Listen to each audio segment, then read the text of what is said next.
उसको लोगों ने प्राथमिकता दी है और आशीर्वाद भी दिए, और इसीलिए ये मैं सभी कार्यकर्ताओं को धन्यवाद देता हूँ महायुति के, जिन्होंने मेहनत की और इस मुकाम तक लाया है।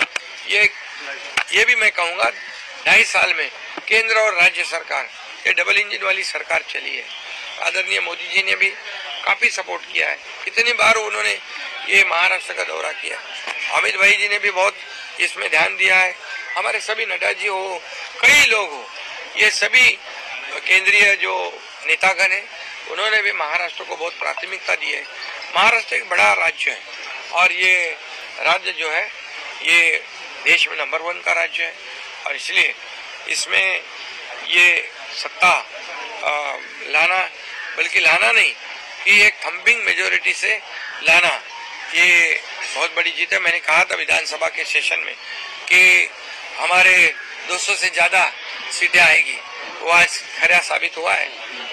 इसका भी मुझे गर्व है कि ये जनता की आवाज है, ये जनता की सरकार है, और जनता की सरकार जनता के भले के लिए ये सरकार है। और हमारा सभी वरिष्ठों के फोन आ गए, अभिनंदन के फोन आ गए, और मैं इतना ये भी कहूँगा कि एक हमारी टीम बनकर हमने काम किया। मैं उप मुख्यमंत्री देवेंद्र जी, उप मुख्यमंत्री अजीत दादा और हमारी पूरी टीम, जैसे ये पूरे सभी लोगों ने तय कर लिया कि ये सरकार जो है ये गरीबों की सरकार है और सभी लोगों को न्याय देने वाली सरकार है, और टीम वर्क की तरह हम लड़े और जीत गए। खूप लोकप्रियतेचा फायदा झाला। लाडकी बहीण योजना आणि शासन आपल्या दारी, ये जे 2 योजना ज्या आहेत ह्या खूप लोकप्रिय ठरल्या, आणि त्यामध्ये मग लाडके भाऊ, लाडके शेतकरी, लाडके ज्येष्ठ सगळे आले, सगळे एक इकोसिस्टम बनवली, आणि त्यामुळे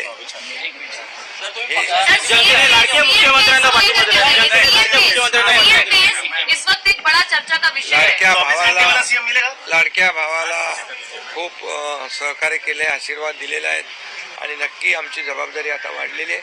आता हे सगळे आकडे आल्यानंतर, सगळे नंबर अंतिम झाल्यानंतर आम्ही 3 पक्ष एकत्र बसू, आणि जो निर्णय आहे तो, जसा आम्ही समन्वयाने हा निर्णय घेतला तसा समन्वयाने निर्णय तोही होईल।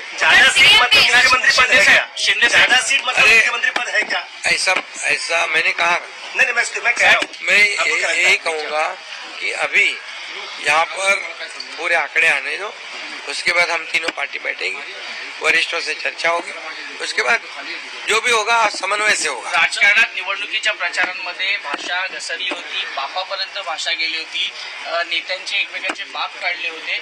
आज राजकारणात कळाले की एकनाथ शिंदेच खरे बाप आहेत।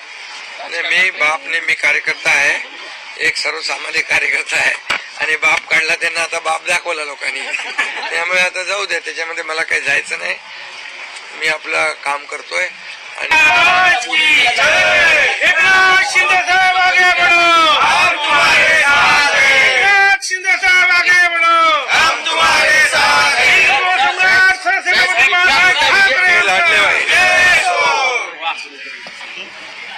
लाडली बैठक वगैरे कधी बोलवली आपण? काय आमदारांची बैठक बोलवली आहे? बोलवली आहे संध्याकाळी, रात्री संध्याकाळी। हो, बोलवली आपले नेते मंडळी सगळे। विक्री झाल्यानंतर आता आम्ही सांगितलं ना की आता सगळे आकडे आल्यावर तुम्हाला लवकरच कळवू आम्ही।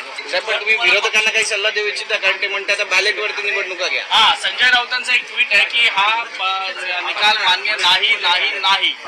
कर्नाटकचा निकाल त्यांना मान्य होता होता होता जिकडे जिंकले तिकडे ईव्हीएम चांगली, जिकडे जिंकले तिकडे इलेक्शन कमिशन चांगलं, जिकडे जिंकले तिकडे सुप्रीम कोर्ट, हायकोर्ट चांगलं, जिकडे हारले तिकडे मग त्याच्यावर आरोप करणं, त्या यंत्रणेवर आरोप करणं, हे काय त्यांचं नेहमीच आहे। त्याच्यामुळे मी त्याच्यावर काही जास्त भाष्य करणं योग्य नाही। धन्यवाद।